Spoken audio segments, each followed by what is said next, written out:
Hey everyone, Dave K here, and today I want to talk to you about 10 of my favorite things to do, this time in the animal kingdom. Let's do it.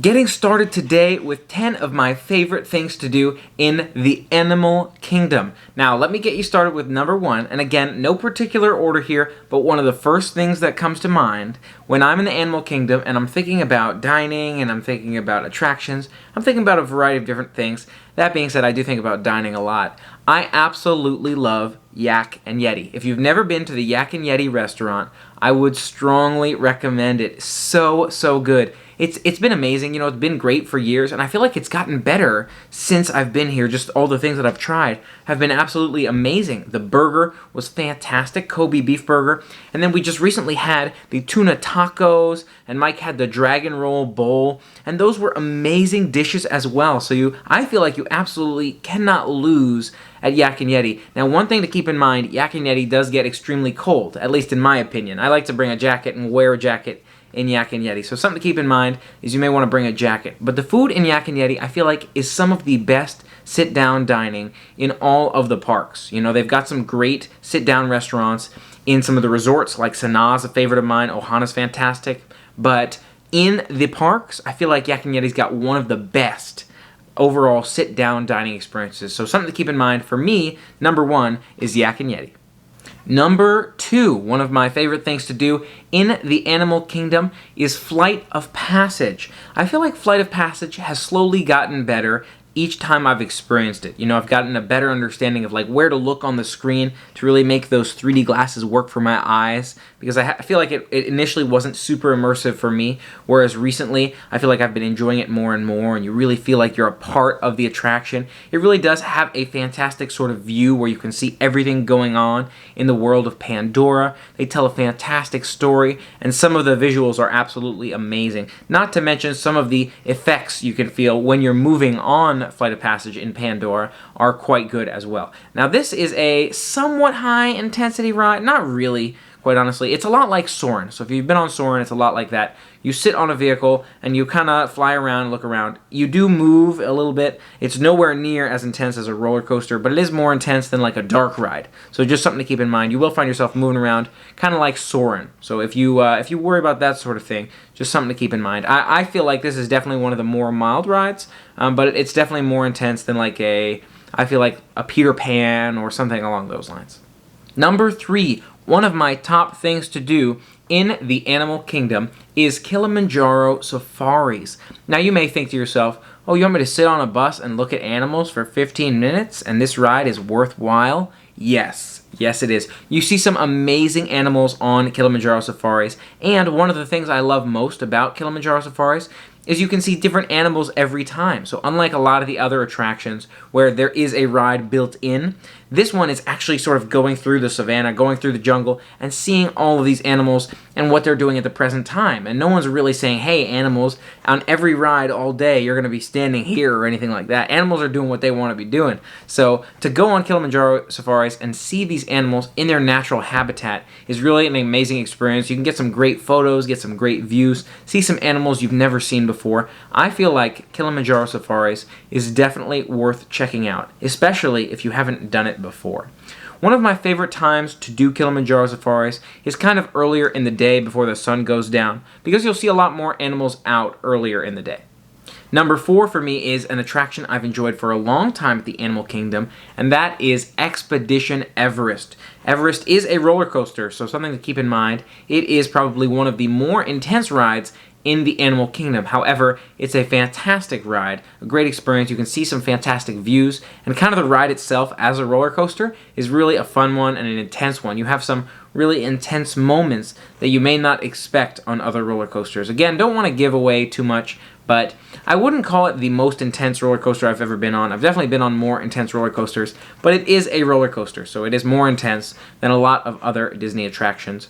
That being said, again, it tells a great story. The queue itself is really nice, and I enjoy the ride quite a bit. Number 5, one of my top attractions in Animal Kingdom is the Navi River Journey. Now, I've heard mixed reviews from different people on this one. A lot of people like Flight of Passage more, but I like the Navi River Journey quite a bit. It's a lot like your Peter Pan or your Haunted Mansion, where you sit in the vehicle and you ride around this river and see a lot of the sights that are kind of built into the ride. That being said, the music and the animatronics are absolutely amazing on the Navi River Journey. I love the story they tell, the colors that you can see, and sort of the environment that they live in really is beautiful on the Navi River Journey. So I enjoy, when I get the chance, going on the Navi River Journey and seeing their experience and sort of some of these animatronics and some of the music that they have firsthand. Now, this ride is similar every time you do it, but again, it's just so visually stunning that you can go back over and over and over and see something new every time. And so I enjoy going over and over and over and really experiencing, again, all those little details, seeing those sights, seeing the colors, and really just enjoying the experience. Number 6 on my list, you can get photos with Mickey and Minnie in safari gear in the Animal Kingdom. Really unique photos. I don't think you can find these photos in too many other places in the other parks. So something to keep in mind, if you want to get pictures with Mickey and Minnie in special safari costumes, it's really cool. You should check this out in the Animal Kingdom. I believe it's called the Adventurer's Outpost. So keep your eyes open for that. And again, you'll be able to get in a line here, just sort of see what this environment looks like. It's a kind of like a house kiosk type thing. What would you even call that? It's like a little hut where you wait in a queue that goes outdoors and then indoors. And then you'll see some of the cool environments, some of those cool backgrounds that Mickey and Minnie like to spend time in. You'll see them in that safari gear, and you'll just be able to say hey and again, check out those costumes, get some pictures with those costumes, maybe collect your photo pass. If you have photo pass, great place to get photo pass spots in the Animal Kingdom is right here. Another spot to keep in mind, especially if you do like those photos, you may want to check out Mickey and Minnie at the Adventurer's Outpost.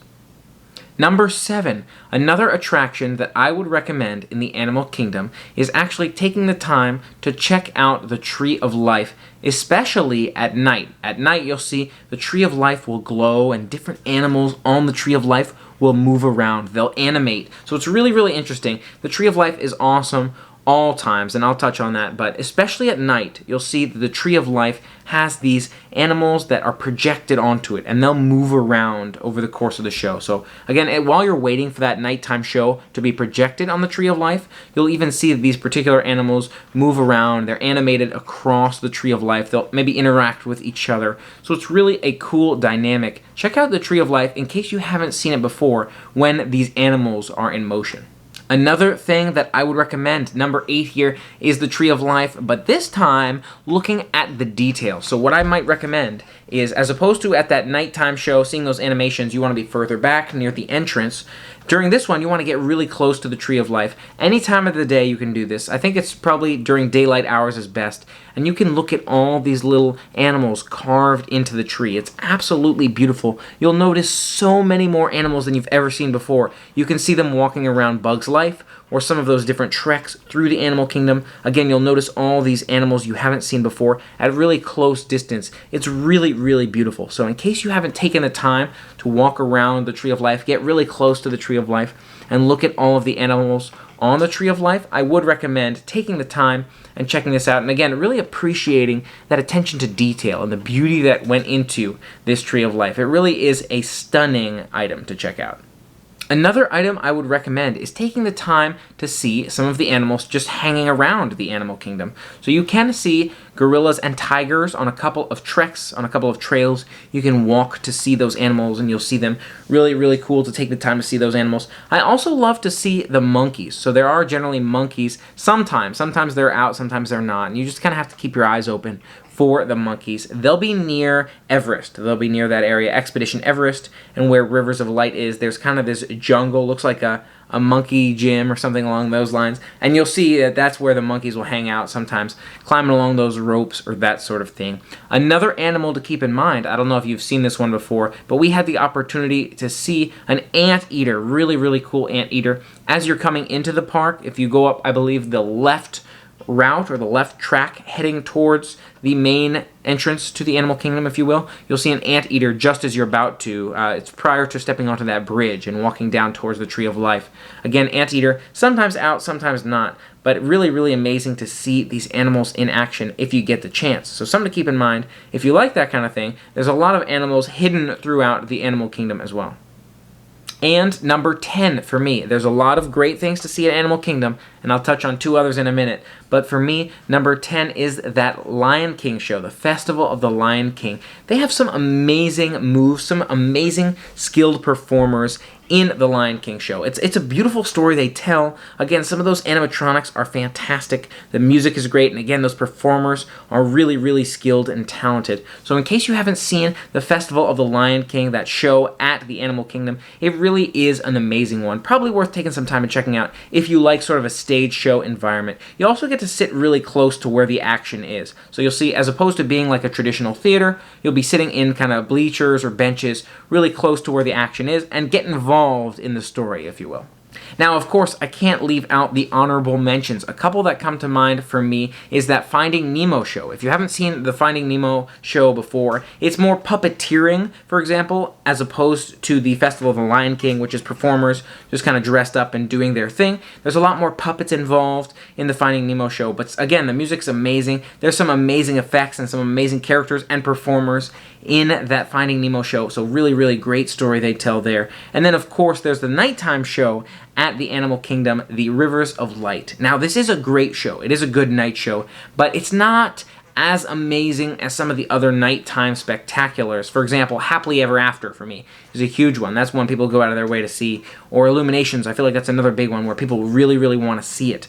Obviously, Illuminations is no longer the nighttime show at Epcot, but that's just an example I'm thinking of, where I feel like the Rivers of Light doesn't quite draw as much attraction. It's not quite as much of a crowd. Now, I understand they can't do fireworks at the Animal Kingdom, but I feel like they could make it more like almost like a World of Color, where they could have a lot more colorful water shooting up throughout the Animal Kingdom. There's so many options for what you could do with it. So that's something I'd like to see in the future with the Rivers of Light nighttime show. But it is still a good one, worth checking out if you haven't seen it before.